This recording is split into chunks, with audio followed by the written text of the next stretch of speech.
Peace and blessings to the 12 tribes of Israel. Today I'm going to deal with a topic called Beauty is in the Eye of the Beholder.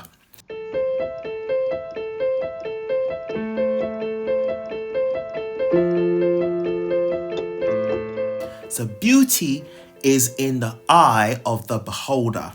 So that's going to be the name of the Bible share today, right?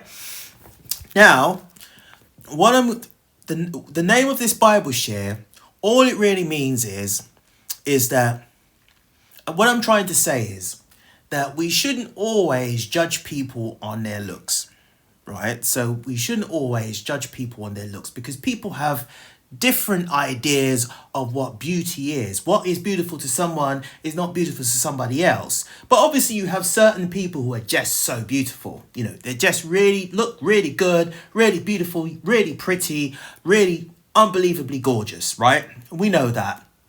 But even within that, certain people would say, well, oh, that person is gorgeous. They're absolutely beautiful, but they're too beautiful, too pretty, right? Probably not so much men will say that, but women might say that and say, I like my men a bit rough. Yeah, a little bit rough looking, right? Not so kind of perfect beautiful looking, right? But what the Bible is saying, even though the Lord makes people beautiful, he makes people pretty and gorgeous and handsome and all the rest of it, right? But he's saying that you should put less effort or less of your emphasis on the way how someone looks, because that can very often deceive you. Because once you look at a woman on Instagram and you go, oh, well, or you're on a dating site and you go, oh, she's so gorgeous because she's got a breast hanging out, right? And she's got about 10 shades of makeup, right? And she's got one of those stupid looking weaves, right? And you think, oh, that's gorgeous. She's really nice. And then when you see her in the flesh, she might look exactly the way she looks online, right? But however, when you put more emphasis on the way she looks, then it means you're taking away from who she is on the inside. And that's what a lot of people do, especially men, because we're very visual. We see a beautiful woman and we like the way she looks. We fall in love with the way she looks and we get hot on the collar with her. You know, we get very attracted to her. But really, she's a demon. She's a Jezebel. You know, you go on the first date with her and she's telling you what she's not going to do as a woman. She goes, I don't cook nor clean. I don't do no cook nor cleaning. Right? And she's sounding all masculine with you, you know, and you're like thinking, oh, but she's gorgeous though. She's really, really gorgeous. Oh, you just wait till my friends see her. She's so gorgeous, man. Right? Right? So the Lord is saying that we should spend less emphasis on those things, right? And more emphasis on learning who this person is, right? So that's the whole point of this, right? Beauty is in the eye of the beholder, right? But really, it's really beauty is in the spirit of the person, really. So the spirit is not something you could see. It's something that you have to learn, right? Right? So let's go to Surah 11 and let's go to Surah 11 and we're going to read from 1 to 2. Wisdom lifted up the head of him that is low of low degree and maketh him to sit among great men. Commend not a man for his beauty, neither a poor man for his outward appearance. So it is telling you what to look for. The Bible has just told you what to look for. So if you read again, wisdom lifted up the head of him that is of low degree, and maketh him to sit among great men. So wisdom lifts up a man that comes from nothing and puts him among great men. It is wisdom you need to be looking for. Commend not a man for his beauty. So you commend not a man, you praise not a man for his beauty. Neither a poor means hate, a man for his outward appearance. So you don't look at a man and say, well, he's only 5'4". He's only 5'6". Oh, well, he's really ugly. Oh, well, he's really ugly. You know, you don't do that, right? Because the Lord could use that man The Lord is probably wants to use that man with his wisdom, to give you, to help you, to lead you in wisdom, right? You don't say, I tell you what people do, what women do. They say, oh, if he's not 6 foot, I don't want him, right? But they're like, barely 5 foot. And they go, if he's not 6 foot, then I don't want him. He must be 6 foot. I'm 5'5", and 5'6", and I want a man that is 6 foot. I don't want a man that is 5'8" or 5'9". He must be 6 foot, right? And people come up with all these stupid ways of sifting men, right? These women come up with all these stupid ways of sifting men, but we're not supposed to be looking on the outward appearance. We don't look at the man's muscles, whether he's beautiful or not. We look at his wisdom, right? Now, if he's good looking, and he looks like your type, then that's wonderful. That's a bonus. That's a gift from the Lord. But more importantly, you're supposed to be looking at the man's wisdom, right? Because it tells you, wisdom lifted up the head of him that is of low degree. If you come from nothing, come from the bottom, nobody's looking at you. But the wisdom that you carry, it lifts you up and makes him to sit among great men, wise men. Commend not a man from his for his beauty. You don't commend a man from his outward appearance. Oh, I like your muscles. Oh, you're 6 foot. You're so gorgeous. Look at your big bushy beard. Oh, so gorgeous. Right? You don't do that. Neither a poorer man. Don't hate a man for his outward appearance. Do not hate a man because of his physical looks, right? You don't do that, right? Because it's the inner man you need to be looking, and a woman needs to be looking for a man of wisdom. So let's go to Proverbs 24. We're gonna stay in Proverbs for a while, right? So we're gonna go to Proverbs 24. So we're reading Proverbs 24, and we're reading from 1 to 9. Be not thou envious against evil men, neither desire to be with them. For their hearts studieth destruction, and their lips talk of mischief. Through wisdom is the house builded, but understanding is it established. So wisdom builds a house, but is the understanding that keeps it standing. And by knowledge shall the chambers be filled with all precious and pleasant riches. A wise man is a strong, yea, a man of knowledge increaseth strength. Right? So it's his wisdom that makes him strong, not his physical strength, not his big bulging muscles. Right? For by wise counsel thou shalt make thy war, and in multitude of counselors there is safety. Wisdom is too high for a fool. He opened not his mouth in the gate. He that devises to do evil shall be called a mischievous person. The thought of foolishness is sin, and the scorner is the abomination to men. If thou faint in the day of adversity, thy strength is small. If thou forbear to deliver them that are drawn unto death, those that are ready to be slain, if thou sayest, behold, we knew it not, do it not he that pondereth the heart, consider it, and he that keepeth thy soul, do it not know it, and shall not he render to every man according to his works. Now what I needed was from 1 to 9, but I went on a bit, right? And what I needed was, wisdom is too high for a fool, right? So wisdom is too high for a fool. He opened not his mouth in the gate. 8, he that deviseth to do evil shall be called a mischievous person. If you devise it to do evil, it means you're a mischievous person, right? You know that it's wrong to steal. You know that it's wrong to commit adultery. You know that it's wrong to commit fornication. You know that it's wrong to smoke cigarettes, to smoke weed. You know that it's wrong to do the things that the Lord despises, but to gossip like a woman. You know it's wrong, but you still do it anyway, right? He that devised to do evil shall be called a mischievous person. The thought of foolishness is sin, and the scorner is an abomination to men. If thou faint in the day of adversity, thy strength is small. So we read on a bit, right? So what we take from that is wisdom. You need to be looking for a man of wisdom, right? So let's now read. Tell you what, let's come back to Proverbs. So we're going to go to Proverbs 6 pretty soon, but let's come back to that. So we're reading Sirah 9, and we're going to read from 1 to 8. Be not jealous over the wife of thy bosom, and teach her not an evil lesson against thyself. So you don't be jealous over the wife of thy bosom. You don't be jealous about your wife. And teach her not an evil lesson against thyself. So you don't teach her how to be jealous and how to be manipulative, right? And envious. No, you're supposed to lead by example. Give not thy soul unto a woman to set her foot upon thy substance. So you don't steal from other people. Meet not with a harlot, lest thee fall into her snares. So you don't meet with a whore. You don't meet with a whore. If you're on a dating website and the woman that you saw is a whore, you know a whore by the way she looks, her attire.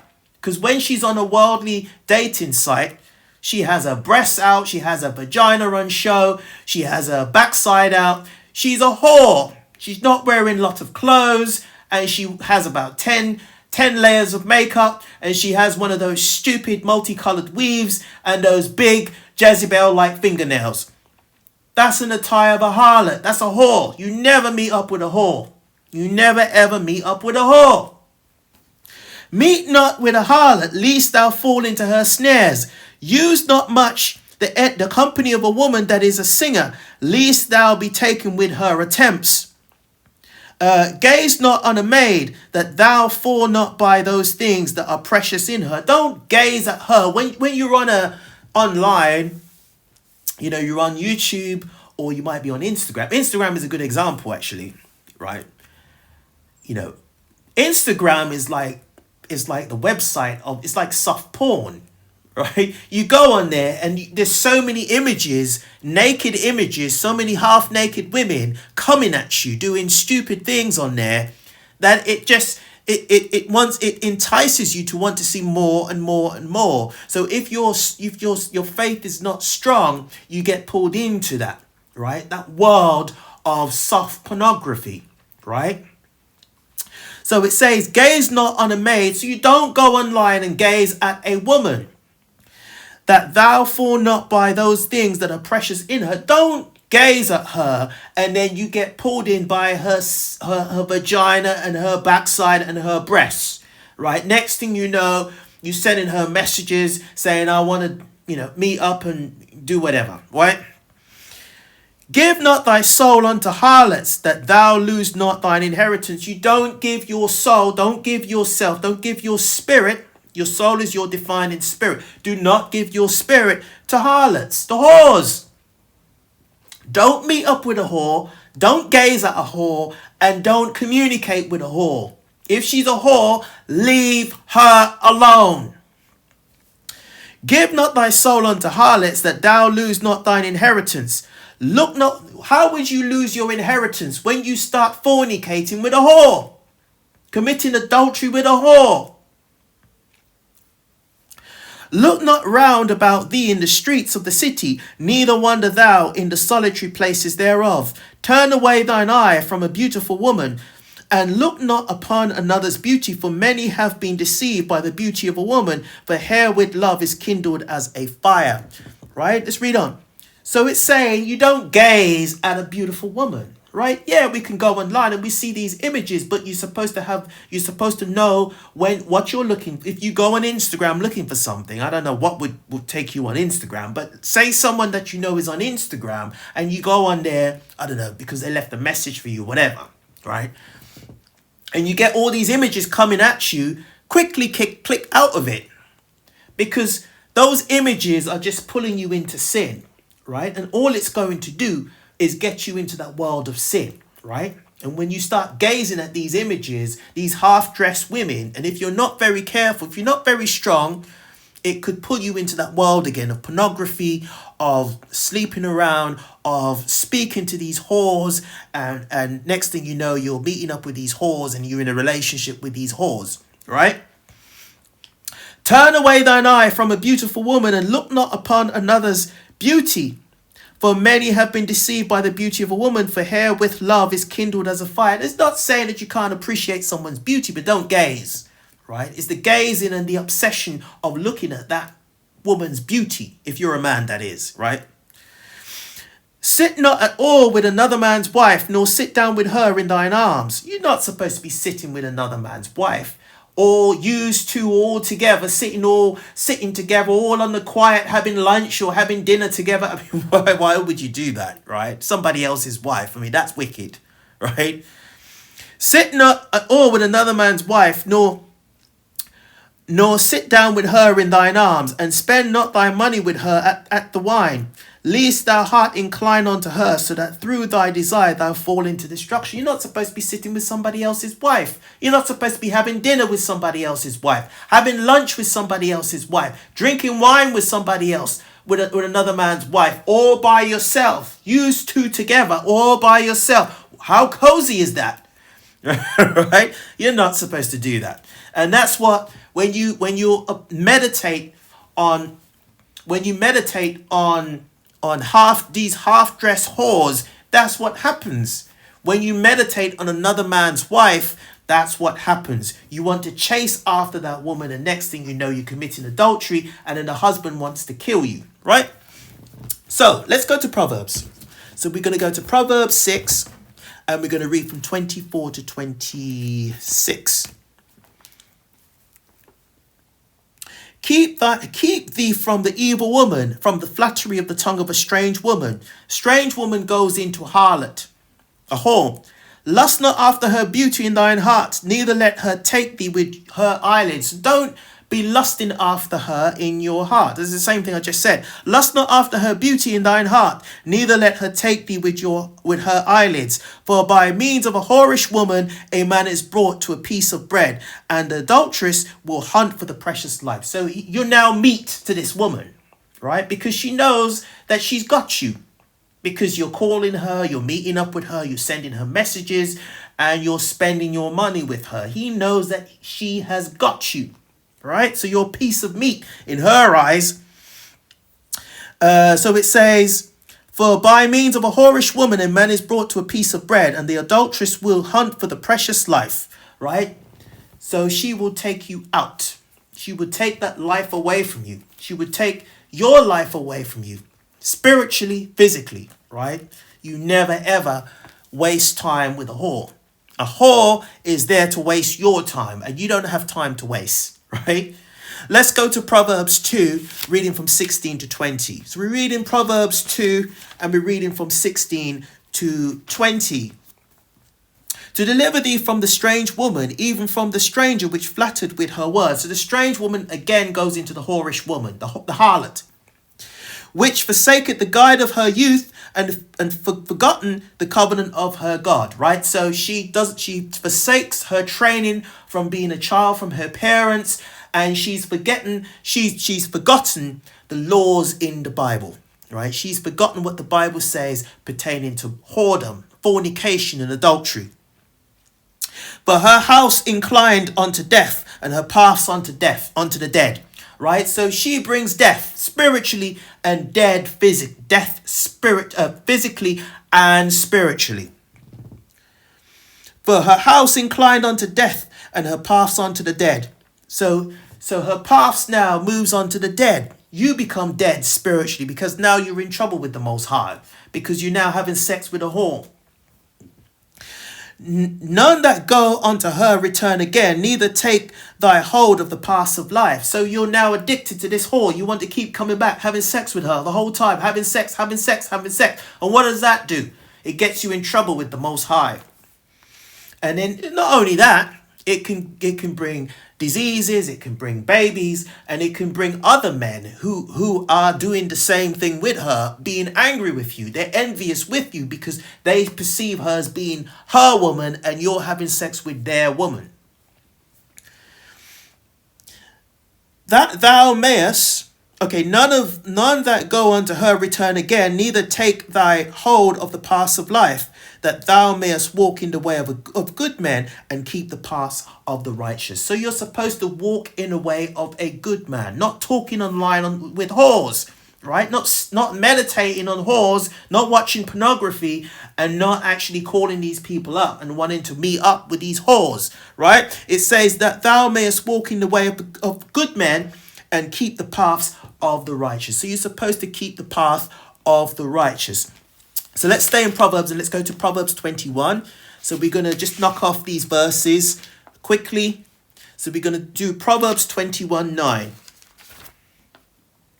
It is better to dwell in the corner of a housetop than with a brawling woman in a wide house, right? So if you've been seduced by this woman's beauty, next thing you know, you're married to this whore, right? This whore, this disagreeable, shameless woman, this dog of a woman, and then she's giving you hell in the household. And it says it's better to dwell in the corner of a housetop than with a brawling woman, a woman that wants to beat you up with her tongue and physically push you around, and you touch her, right, in a means of defending yourself. She pushes you and you tap her, and she'll just chuck herself on the floor and say, oh, you beat me up, you beat me. That's what she's going to do, right? You leave these females alone. When you find a brawling woman, you do not spend time with a brawling woman. You prove a friend. You do not touch, have sex with a woman before you prove her. Before you both decided, oh, this is going to be forever. You know, you've been with this woman for 6 months to a year, and you both decided this is going to last forever, right? And there's signs that this marriage it's a marriage, right? You've moved in with each other and you're living as man and wife. You've even went to the trouble of got a marriage license, right? Which you don't necessarily have to biblically, but you know, you went to the government, you got it done. Fair enough, and you live as a man and wife, right? That's yours. That's your husband and that's your wife, right? It is better to dwell in a corner of the housetop than with a brawling woman, a woman that is angry all the time. A brawling woman in a wide house. So you're in a big house and you don't even want to be in a house with a brawling woman because she's a pain in the bum, right? She's a disagreeable pain in the backside. 18. It is better to dwell in the wilderness than with a contentious and an angry woman. It is better to dwell in the middle of nowhere than to dwell in a house than with a contentious and an angry woman. Right? If you prove this woman and you realize that she's a contentious and a very angry woman, she's a feminist. I ain't cooking and cleaning. I ain't doing this. You men do this and you men do that. The patriarchy is what's killing the world right now. Women are being oppressed all over the world because of patriarchy. As soon as a woman talks about patriarchy, just run. If you go on a date and the woman starts talking about patriarchy, you just run. You don't look back, because that's a feminist. A feminist will ruin your life. She'll break stuff. Keep breaking until you're destroyed, and then she'll just leave you anyway. And she'll take half of what you've worked very hard for, including your house, your children, your business, your dog. Leave her alone, right? So it is better to dwell in the wilderness than with a contentious and an angry woman. And when you've had sex with her, you can't just leave a woman that you just had sex with, right? Because now you've made a promise to her. That's more than a promise. You're now one flesh with that woman. So you're, in all intents and purposes, you are married. So therefore the Lord says marriage is honorable. You have to stay with her. Whoever she is, you need to bear with her, and try and help her by giving her the word of God, right? And giving her a time to get it together, right? Because you can't just, see a contentious woman, have sex with her and just leave the following week. You can't do that, right? Because that goes into fornication, right? You're not supposed to do that. Right, so let's go to Proverbs. So we're staying in Proverbs. So we're going to go to Proverbs 23:27. So Proverbs 23:27. For a whore is a deep ditch, and a strange woman is a narrow pit. So a whore is a deep ditch, that's death. And a strange woman is a narrow pit, right? So it's basically, it's a trap, right? And it's death, right? So if you see a whore, one of these they're all half-dressed on Instagram. I mean, let's be honest. Most of these females on Instagram are half-dressed. They're showing you their vagina, their shape and look of their vagina in their yoga pants. They're showing the shape of their backside in skin-tight trousers. They're showing you the shape of their backside in lycra.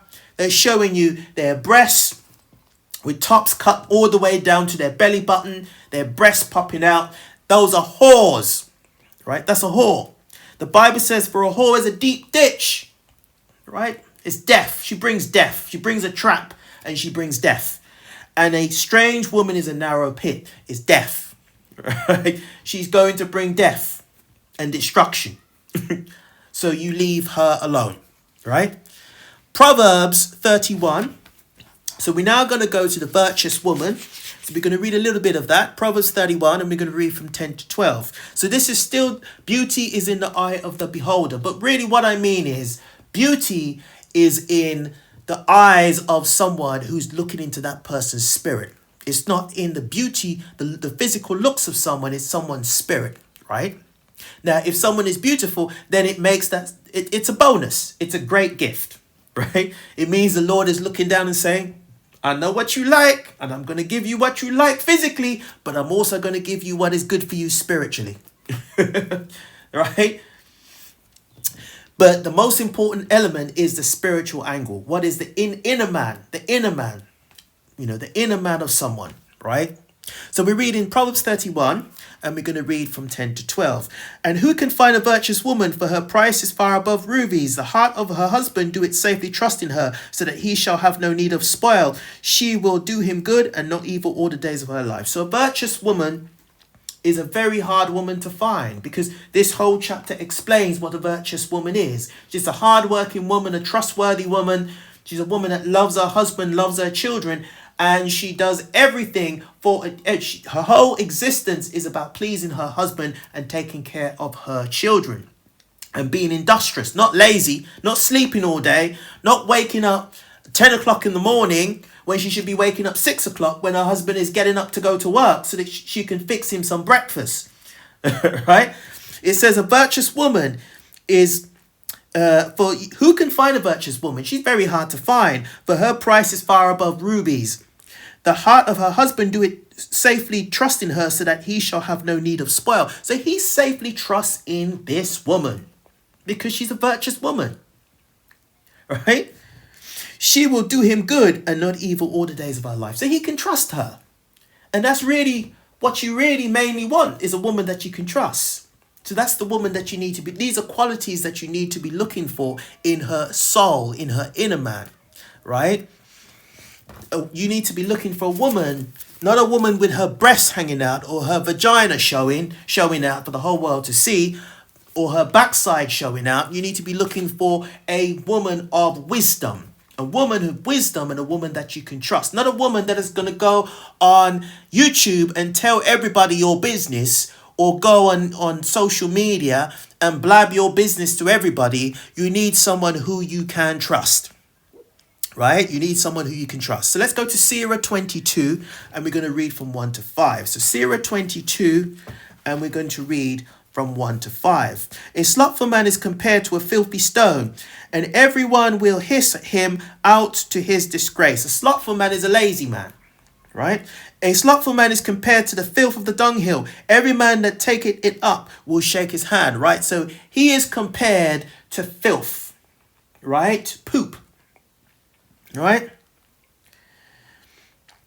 A slothful man is compared to the filth of a dunghill. Every man that taketh it up will shake his hand. Right? They don't even want to hold his hand. They don't want to shake his hand. Right? And every man that taketh it up will shake his hand. It means they just kind of, when you have filth on your hands, you're like, oh, you're shaking it off. You just, oh, get off me. Ugh, yuck. That's what it's going into. An evil nurtured son is the dishonour of his father that begot him, and a foolish daughter is born to his loss. A wise daughter shall bring an inheritance to her husband, but she that liveth dishonestly is her father's heaviness. She that is bold dishonoureth both her father and her husband, but they both shall despise her. Right? So let's read on. Okay. Let's read 6. And a tale out of season is it music in the morning, but stripes and correctness of wisdom are never out of time. Right, so it's saying that if you have a child, you need to be hitting the child, right? The stripes goes into hitting your child, right? So it goes in, you can't spare the rod and spoil the child. You got to give physical punishment, not child abuse, but, punishment that is physical, right? You hit your children on the sides of their legs, right?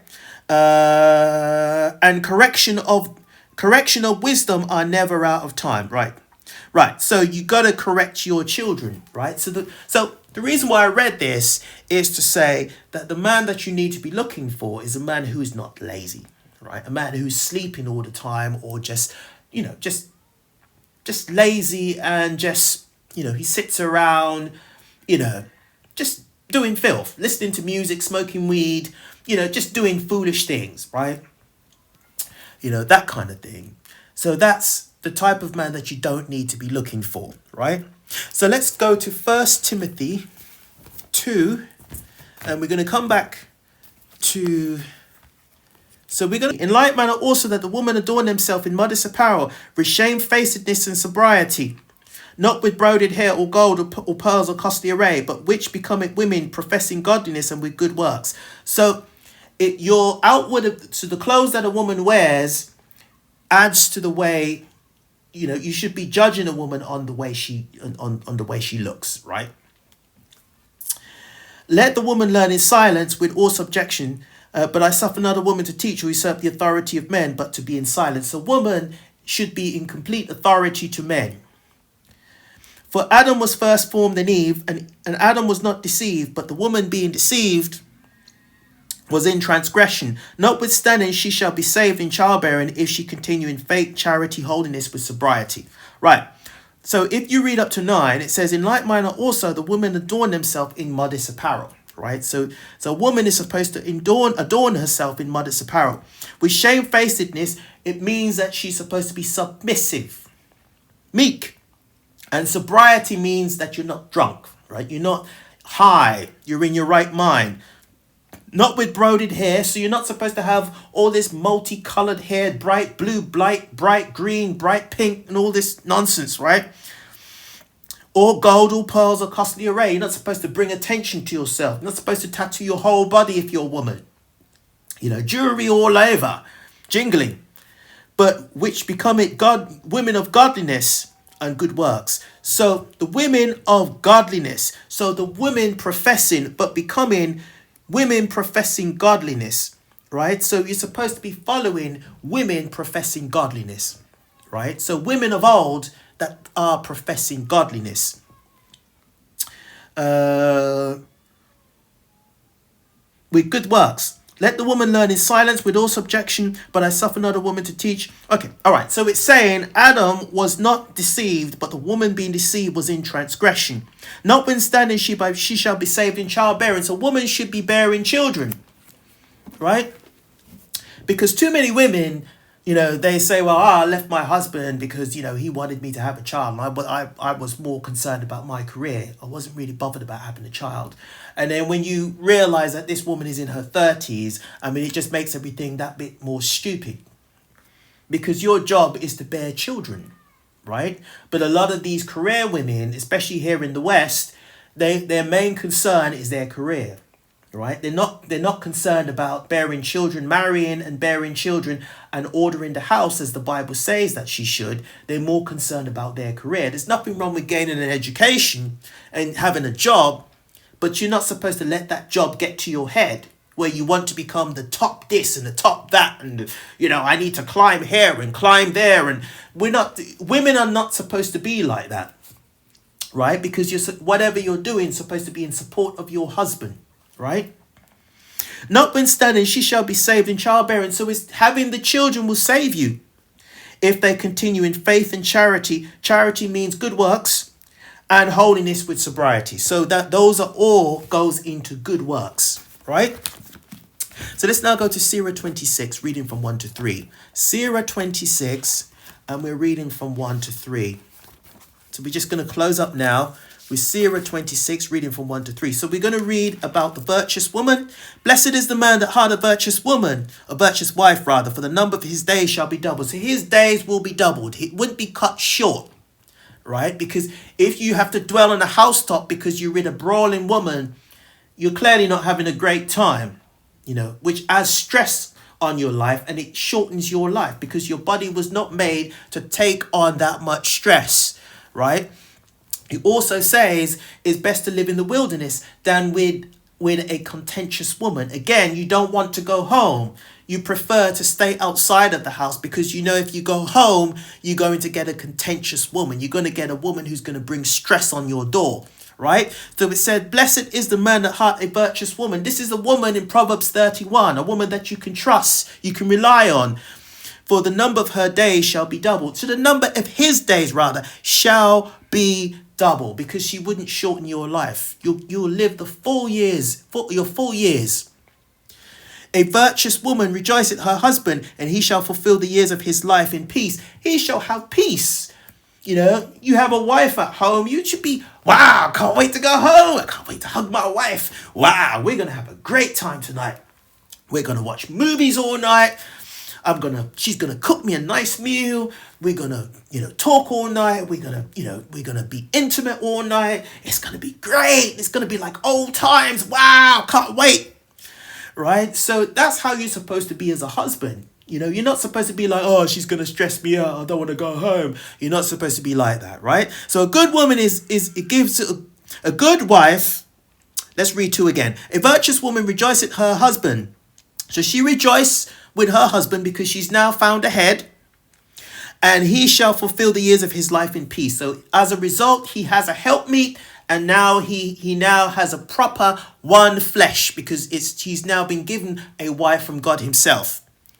A good wife is a good portion, which shall be given in portion of them that fear the Lord. So if you fear the Lord, you will be given a good wife. So if you fear the Lord, you're doing the work of the Lord, and you fear the Lord, you will be given a good portion in this life, right? Which shall be given in portion of them that fear the Lord. So if you fear the Lord and you're following the commandments of the Lord, the commandments of Christ, the Lord as a result will bless you with a good wife. And he will bless you with all the blessings that he needs to give you. He will give you those blessings because he can trust you. You have the fear of the Lord in you, and you will not destroy that relationship. So the beauty in the eye of the beholder really is the beauty which is in the spirit. Brothers and sisters, I hope you're edified. Shalom.